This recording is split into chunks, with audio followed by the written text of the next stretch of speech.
There are many things a digital marketing agency can't do for you, but probably more than any other is they can't replace the creator habit or the impact of a strong personal brand built up over time and its ability to help you cut through the noise online. But how do you get started with this? How do you start building the muscle, which over time leads to you becoming the go-to expert, consultant, partner, supplier, contractor in your industry? It all comes back to content. And this week in this video, I want to focus on what should be the beating content heart of your business, your blog. When I look at the websites of a lot of businesses, the blog is normally a source of unspoken shame and embarrassment. Everyone was so excited when the website was being built, and there was no shortage of volunteers offering to produce regular content for the blog. But the moment the blog went live, suddenly all those volunteers had much more important things to do. That probably sounds quite familiar in your business if you recently had a website built. This is so normal, and it doesn't get fixed when marketing agencies come on board either. Marketing agencies know that writing blog posts is hard work. And in order for them to be effective, they have to come from a place where passion and knowledge intersect. And that's not so easy for marketing agencies at all. Agencies will also avoid the blog for the simple reason that they're normally playing a short or a medium-term game. There are three main strands to a digital marketing strategy. And one of the problems in the industry is that agencies, probably more than anyone else, try to pretend that this isn't the case. Activities can be split into things which have a short-term impact, a medium-term impact, and a long-term impact. And the things which have the biggest impact over time are the things with which most agencies just are not equipped to deliver for you. Certainly not equipped to deliver alongside the budgets of most small or medium-sized businesses. So the three strands of digital strategy start with the short-term components. And these are typically advertising, online advertising.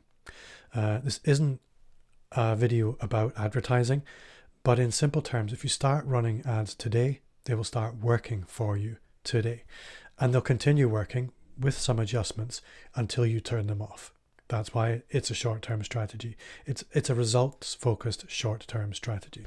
The medium-term strategies, they tend to be things like social media, social networking, and search engine optimization. And for a lot of people, this is where digital marketing begins and ends. These activities, they tend to lead to results in 3 to 6 months. And then we come to the long-term content marketing, digital marketing components. And these would be your blog, a podcast, and a YouTube channel. Now, these three content types are doing something very special.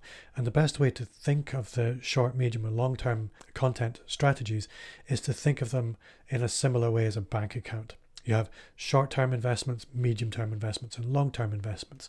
And the longer the term of your investment, the higher the interest rate you can expect. So these three formats of blog, podcast, and YouTube are in the high interest rate investment category. Blogging is very much an entry-level, high-interest content type, with podcasting and YouTube channel really in that order, increasing the rate of return with the more that you put into them.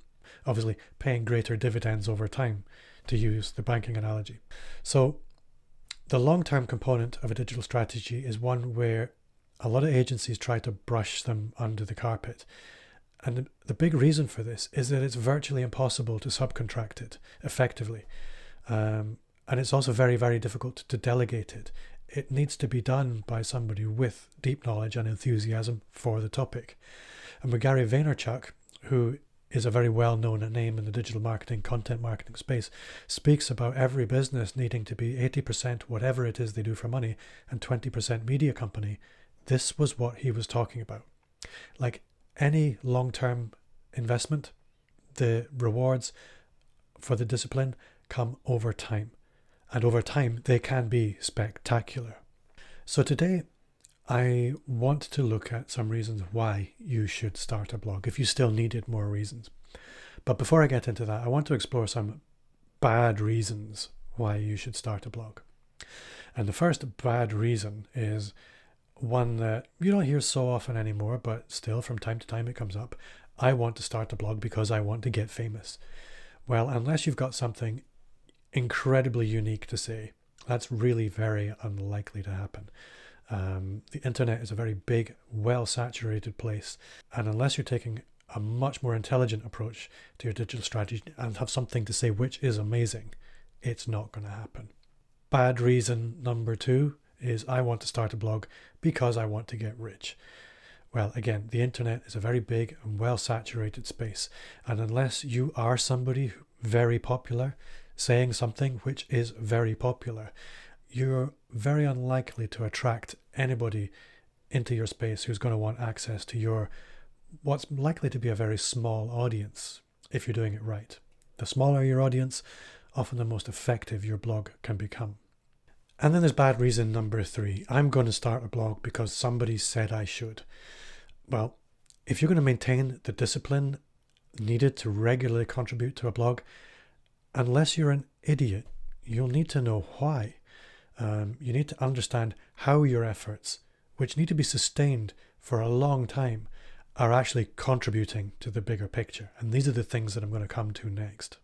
So now we get into the good stuff, the good reasons to start a blog. And the first good reason is that it helps you kickstart the creator habit. Podcasting and YouTube, they do pay higher returns, but they ask us for a much bigger commitment. This commitment isn't just of time, and it does take a lot of time, but also creative energy, and often a very high level of personal exposure, which we're probably not prepared for. Starting with a blog allows us to start the creator habit, or the habit of making something which we put out into the world. With a blog, for most people, there's least resistance of all the various platforms. Blogging asks least of us, and it allows us to get that creator ball rolling, to find our voice, as an author might say. So good reason number 2, it elevates your social media content. Social media without good, regular quality content is just noise. And for many of us, and many businesses, noise is the standard approach to social media. They simply turn up and shout about how awesome they are or something they've been doing. If you want to stand out, the blog gives you the opportunity to do just that. It gives you the opportunity to let people go deeper with you on social media. It allows you to start a conversation and invite people into your content and really meet you, really find out what you're about. So good reason number 3 is that it invests in your search engine profile. Good SEO consultants will all tell you that the single biggest contributor to great search performance is regular content being added to your website. And that sounds a lot like a blog to me. This is one of the less often talked about benefits of a blog on your website. And my company hosts hundreds of websites for all kinds of businesses. And my data matches industry data, which would suggest that those websites who regularly, consistently over time invest in their blog, A, rank better for their chosen search terms, and B, see the majority of the traffic into their website coming through those blog pages and not through the traditional pages. So good reason number 4 is that it builds your authority. Regularly creating and sharing content on your topic of choice will, over time, position you as an authority in your field. This authority becomes a competitive advantage, again, over time. If becoming an expert who's invited to speak, contribute in the press, or at conferences would benefit you, and I challenge that it probably would, then, again, over time, a blog can position you so that this can happen. A blog is what you might call the first step on an authority ladder. YouTube channels and podcasting are also on that ladder, but the higher you climb, the more commitment you'll need. However, the higher you climb, the less people there are around you, and the more visible you'll become. Your business might do something that you feel is boring or mundane. You might feel there's nothing new, or it's so obscure nobody would be interested. Some of that might be true. However, have a look through the good reasons I've given, and if you can honestly say that none of them can apply to you, then don't bother blogging. If you do manage to say that none of them apply to you, I would also say you're probably wrong. writing a blog can have a big impact, and it should always be seen as a long-term investment. Like any long-term investment, its power is in the compounding effect over time. It won't change your business in a few days or weeks, or in a year or two. If you commit to regular content, you might look back and say it was the best thing you ever did in your business because of the because of the long-term effects that blog can have. But also, don't underestimate the power of starting that creator habit, because once you take those first steps, you start to see the value in the next steps and the next steps. And very quickly, becoming that 20% media company, as Gary Vaynerchuk speaks about, actually can become a reality, and you can discover the real power that lies in that reality. So right now, a lot of people are at home and they can't do what they would normally do. It's probably the best time to start that creator habit. Do some research, make a big list of topics, things that you could talk about, and don't worry if there seems to be lots of competition.